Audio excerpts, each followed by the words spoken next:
Welcome to a special episode of the State 48 Homeowner Podcast. And I have with me our Director of Sales, Ty Lusk. How you doing, Ty? I'm doing well. Thank you so much. Appreciate it. So we've seen a lot of the posts on this lease purchase program. Why have we been talking about lease purchase? Yeah, well, it's kind of come back into prevalence lately, mainly because a lot of folks have gotten priced out with interest rates going up and with values of homes going up, or they don't quite have the ability to qualify for a traditional mortgage, but they want to get in the game. And this lease to own or lease purchase option is a very viable one, finally, for folks who aren't quite ready to buy or maybe have trepidation about what the future could hold with property values and interest rates. So what is a lease purchase? So this allows somebody to qualify to lease a home, pick out a home that they may want to buy within the next 5 years.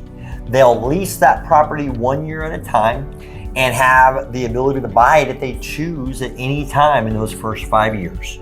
And do they know what the rents are going to be, what the purchase price is going to be? It's one of the beauties of this one is that up front, before we even make an offer to buy that house for them, they know up front what the payment's going to be each month for the first 5 years. Okay. It increases annually. They also know what their purchase price of the home is going to be annually. It's all laid out up front before we ever even make an offer on the home that they choose. Wow. So I know that for a long time we've been, people have asked, hey, can I lease to own? Can I rent to own? And we've kind of pushed people away from that in the past because I know that we've seen so often that it just never came to fruition, that people would be paying rent, and then they wouldn't ever buy the house. Yeah. So why are we talking about it now, and why are we telling people it's a good idea now? Well, finally, we've balanced the playing field between the potential buyer or the tenant initially and the investor or the landlord, the homeowner. It used to be that it was really slanted to the landlord, meaning that the tenant or the buyer would have to put a lot more money down up front. A lot of part of their monthly payment would go toward kind of a sub-escrow account. But if they chose not to buy it, they lost all that money. Yeah, and it was generally the seller that was doing the financing. Correct. Now what's happened is we've found an institutional buyer, a company that's backed by Blackstone, which is one of the largest purchaser of single-family homes in the country, and they're buy and hold investors. They're fine not taking a big chunk of money from the buyer up front, or raising the rent to put that partially toward the eventual down payment, meaning that there's less risk for the consumer, there's more upside for the consumer, and if the consumer decides they don't want to buy it, they're not out a ton of money they had to come up with up front. So it's really balancing out between the favor of the seller and now really more neutral, or even in some cases in favor of the tenant or the buyer. And we've had some clients that have gone this route. What has their experience been?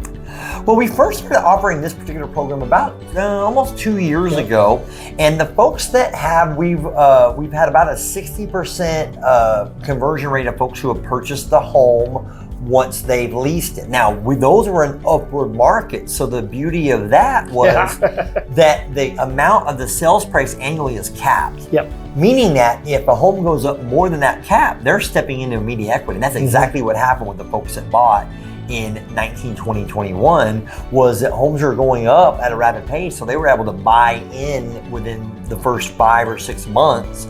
But the home had already appreciated well above what the cap was for that year to purchase the home. Okay.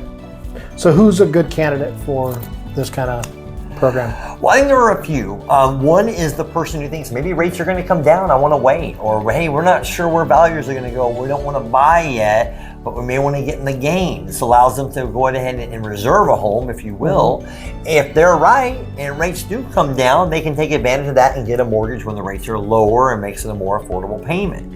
It might also be for somebody who says, I don't want to buy right now because I'm worried that values are going to go down.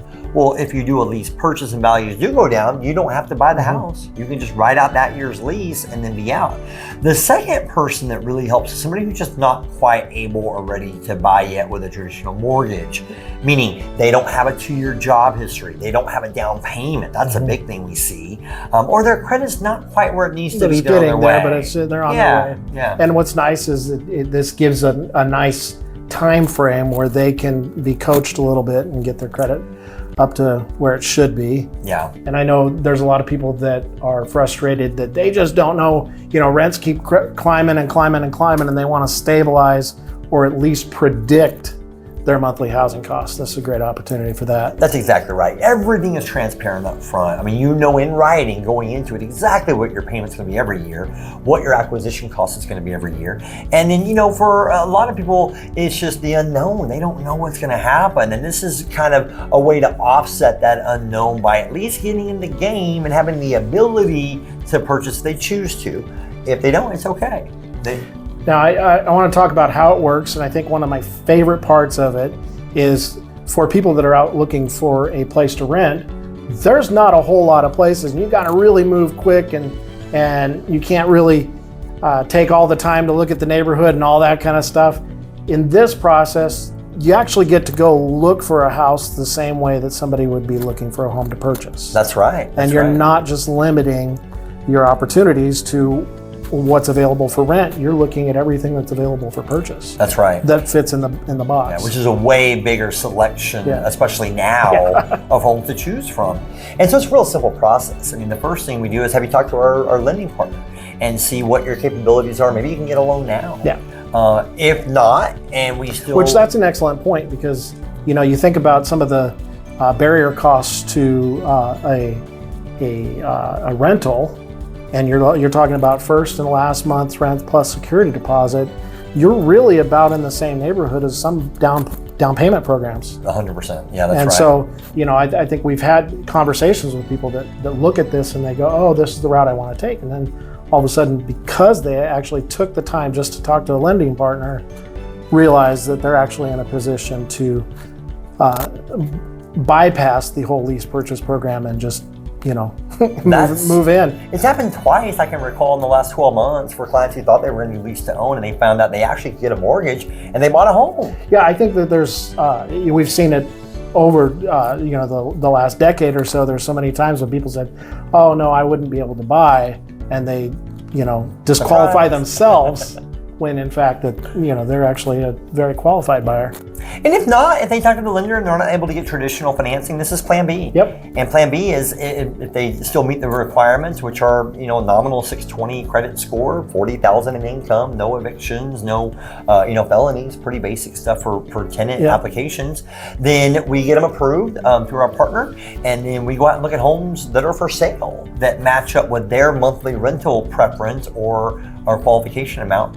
And then we find that house, we make a cash offer, which in this market means we can typically get a much better deal than somebody with a financed offer. And that better deal is going to make that purchase price down the road. It's going to pass the savings along to the client, 100%. It's about a 45-day process from the time we get an offer accepted until the tenant moves in.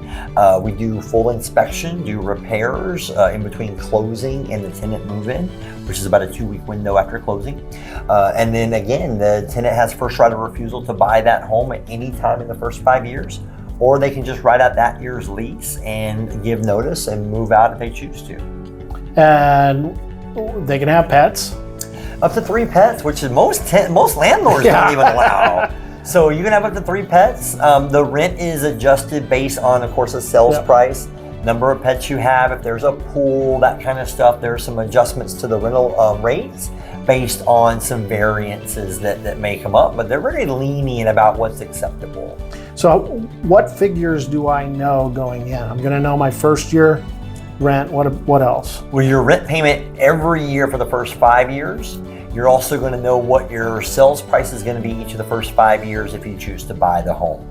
So your budget, your monthly budget, is figured out for you ahead of time every year, graduated up a little bit each year for rent and up each year a little bit for the sales price. And that's, one of the biggest benefits to homeownership is just stabilizing that monthly housing cost, knowing, hey, this is what my housing cost is going to be for the next 30 years. In the high end, because we can always refinance at some point if rates go down and bring it even lower. Now, this is going to at least set it for the next month, but I'm going to know what it's going to be in year 2 and year 3.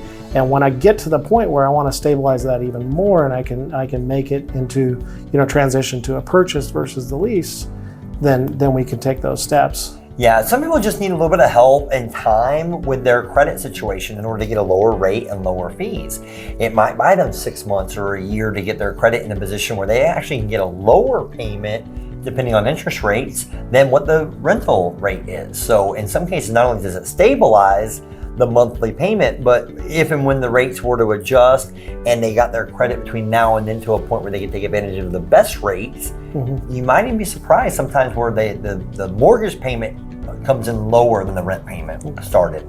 So what are some possible outcomes for people? So we could, I guess the primary one is that we would come into a lease purchase and be able to transition to purchasing that in the first year or two, right? What are some other things that could happen? Yeah, so you could just rent it for all 5 years. You could rent it for 1 or 2 or 3 years and then decide to do something different. You could, and that's no penalty. No penalty. Even if we get to the end of those 5 years, we're not going to be able to stay there longer unless we purchase it. But there's no penalty. We don't have to pay a penalty. We can. That's right. We can get our security deposit back. That's right. That's exactly right. Yeah, you may decide that, hey, this is not the house for you. You may lease it for a year or two and be ready to buy, but decide you actually need a bigger house. And so you finish up that year's lease term and you buy, maybe the family's grown or it's, reduced or whatever the life situation might occur. So the options are you can just lease it for 1 to 5 years. You could buy it at any time. You could finish up 1 year's lease or the second year's lease and buy a different property. So those are all potential outcomes of the client who goes into the lease to own program. Okay. Why are we talking about this now?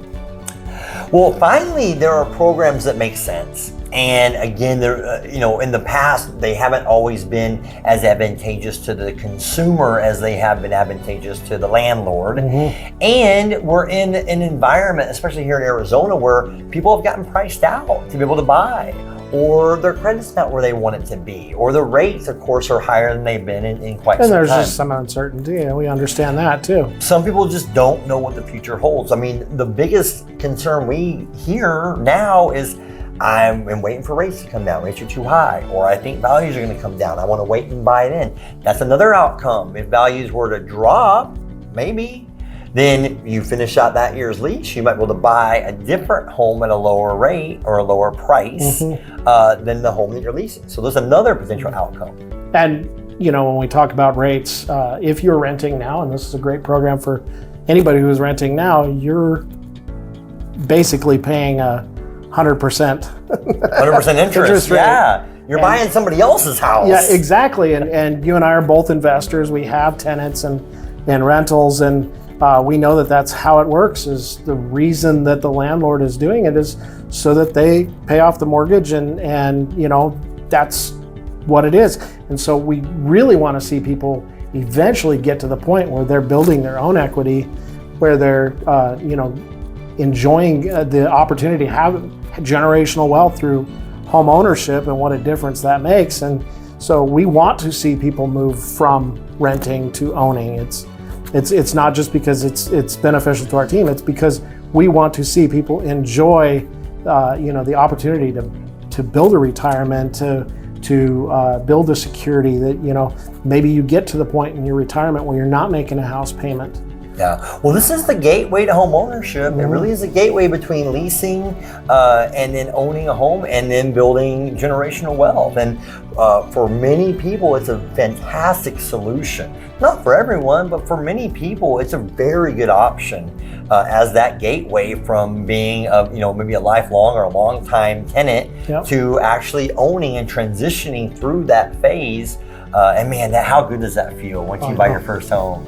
And people don't understand is how good it feels for us too, to be able to see people make that transition from leasing or renting into home ownership and have something that's there, so that they can paint the walls any color that they want. They can have whatever dogs they want or crazy pets. We've seen people with crazy pets. We've seen people with monkeys and turtles and fish all over the place. And it's just like, wow, they're able to do that and have parties and that kind of thing. We believe that people deserve the ability to become homeowners, to build wealth for their family, to build memories in their homes. That is what gets us excited. We believe in homeownership. We believe in how it helps people evolve and how it helps their lives improve. And that's our mission. And this is one way that we're able to help people do that. Yeah. And if you want more information on it, if you want to take the first steps, you just go to klausteam.com/lease purchase, and you can, make those first steps, get the information, or you can just reach out to your Klaus Team agent. Thank you, Ty, for taking the time to explain this. Thank you so much. Have a great day.